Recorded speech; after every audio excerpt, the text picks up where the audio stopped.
Welcome back to the garage, everybody. Nice to see you. If you remember, this is probably going back a couple of years now when I first started this channel. We bought a BMW E46 330 coupe so that we could turn it into what essentially was going to end up being a race car to compete in the 750 Motorsport Series. Anyway, what we thought we'd do is gradually sort of bit by bit modify the car and then document it as we go. But everything sort of halted 18 months ago. We bought a couple of bits for it, but now I've been able to go shopping and buy a load of toys for the E46 so we can finally put it together to put it on the track. So I'm going to show you what I've bought. So we've been shopping. I've managed to buy the final essentials to get it ready for the track. Now don't get me wrong, what I've bought isn't going to make it a race car. We're not quite there yet, but this is going to be enough to put it on the track. So first and foremost, in the left hand box is some BC Racing Coilovers for the car that we've had set up, custom spring rates. I'll get those out of the box in a minute. The Gravity catless manifolds, which is going to add a really nice noise and hopefully kick some extra horsepower into it. I will have the car remapped afterwards as well, so we should be seeing somewhere around 250 plus horsepower, I'd imagine, with the raised rev limit to 7,000. And on the right here, we have got some Whiteline goodies. So we've got a front strut brace for the car, and we've got front and rear anti-roll bars for the car as well.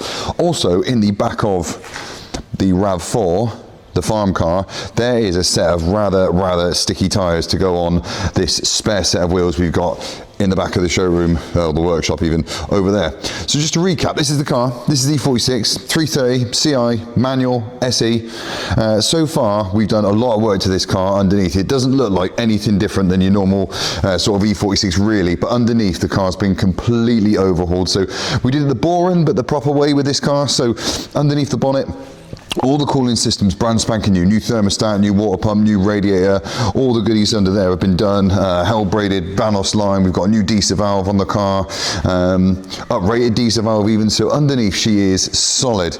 Chassis wise, every single bush has been replaced on this car, and I mean every single one. It's all polybushed, bar some of the bushes on the rear, which are standard E46 M3 bushes, just to give you that little bit of play so that the car can maintain contact between the tyre and the ground.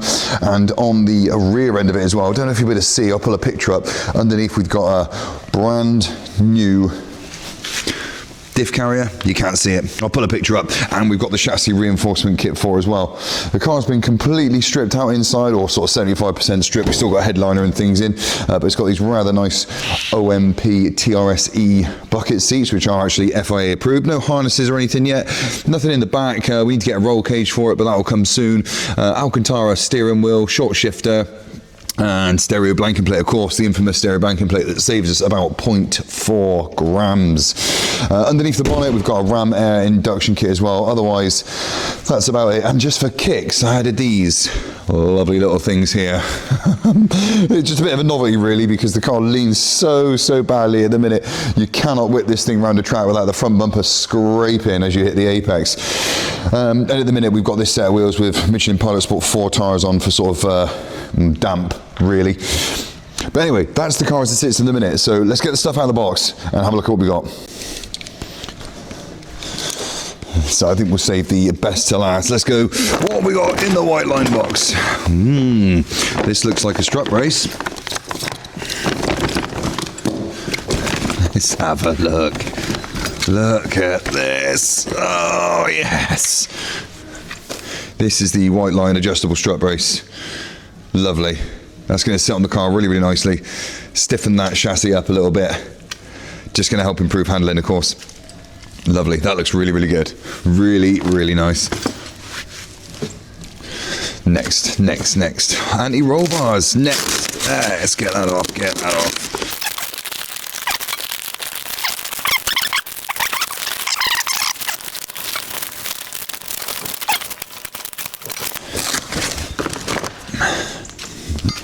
Lovely. Wow, it feels solid. So again, this is just going to stiffen the car up really nicely. Get rid of that old, worn, standard one. So that's number one.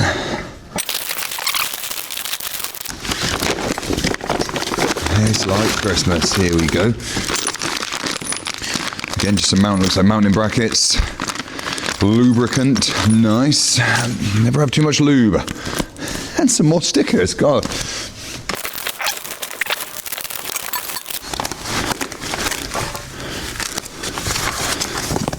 There it is. There's the other one.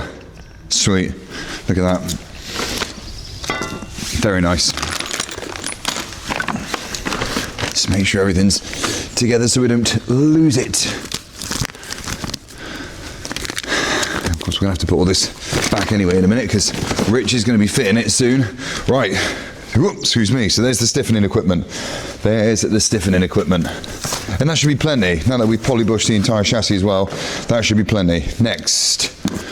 Oh, I am very excited about this.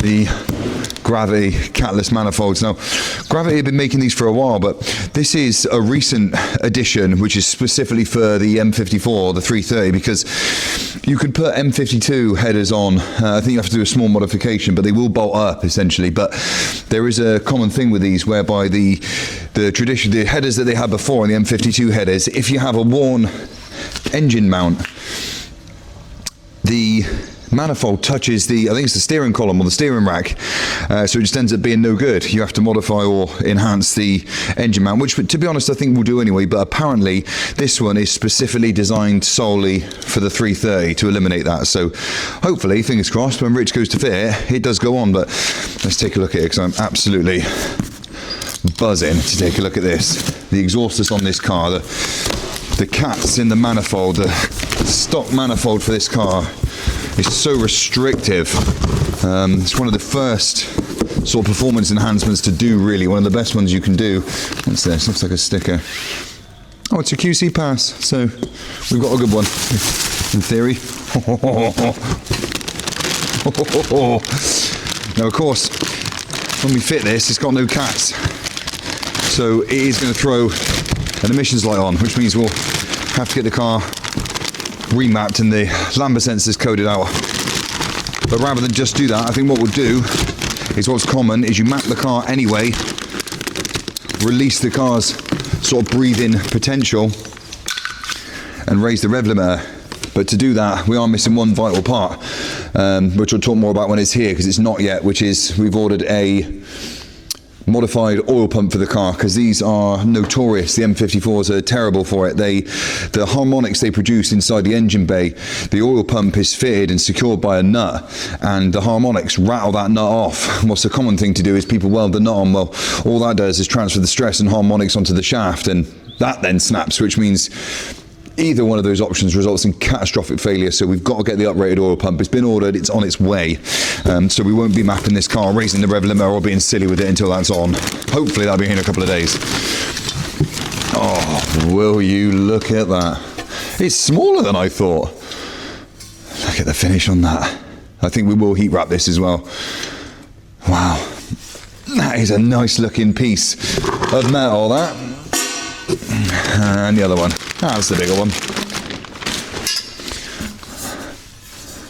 Lovely. Excellent. It looks really, really nice. Really, really nicely machined, that. Of course, in the Gravity kit, you get the fitting kit as well with new gaskets, essential. Brilliant. That looks really good. I am buzzing to get that on. Right then. The last bit. Oh, big old heavy box. Power. Oh. This box is already open. I've took a sneak peek of it. They look the tits. So we've gone with a BC Racing RM Series coilover with custom spring rates. I'm gone as stiff as physically possible. We can go stiffer, but let's just get some seat time in the car, see how it feels, and then we can customize the spring rates. The nice thing with BC is you can get all the interchangeable parts, so you can change your springs on the coilovers at any point in time anyway. So let's check these out, because these, I can tell you, look magnificent. Full set of fitting instructions as well. You do need to follow those. Oh, and we've gone with the true rear coilovers as well. So rather than have the damper and the spring separate, which is what's stock on the E46, we've gone with the true rear coilover setup. To do that, one of the things we have done, I should have mentioned, I lose track, is we've reinforced the rear shock towers, because they do crack, especially when you put enhanced suspension on. But look at this. That is a rather sweet and sturdy looking piece of equipment. That's a rear. That's one of the rear ones. One of the front ones. Here she is. You get the drop links with the BC kit as well. That's important, I think, because you need different length drop links when you do coilover enhancement on the E46. So the BC kit comes with it. Look at this. Here it comes. Get out of the way. Whoa. Hello, beautiful. Look at that. That is a front coilover with adjustable top mounts, so you'll be able to adjust the camber. Full adjustment available on this as well, so you can set the camber to what's going to suit us. I'm not sure what we're going to run yet. I've got a Geo set up at Harvey's Auto Tech in Westbury on the 28th, so we'll get it down there for a full setup of Geo. But look at that. Absolutely stunning. Don't get me wrong, BC coilovers, these are the RM series, as I said, so they're sort of entry-level good coilovers. It's not, they don't compare to things like Nitron or Rollins, but then you're spending £3,000–4,000 for a set of coilovers. These will do the job just fine. They really, really will.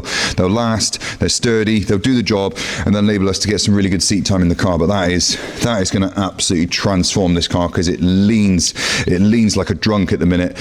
It's terrible. That looks brilliant. I can't wait to get those on. Rich is going to have his, crikey, better clear his diary. And look, all this stuff. So I bought the Manifold from Gravity Performance. Sorry, the old knees. Whoa. The Manifold, sorry, came from Gravity Performance. It's about £339. Free shipping. And the rest of it, the coilovers, the strut brace, the anti-roll bars, and in fact the majority of the bushes that were on this car as well came from Jake and the guys at Garage Bavarian in Perfoamce, whom I can't thank enough. He's been so good. Parts have been ordered swiftly, they've come quickly. He's done a good deal on the parts, but he's so into the cars. He absolutely loves these cars. He's got a passion for it. He tracks an E46. He's a BMW specialist.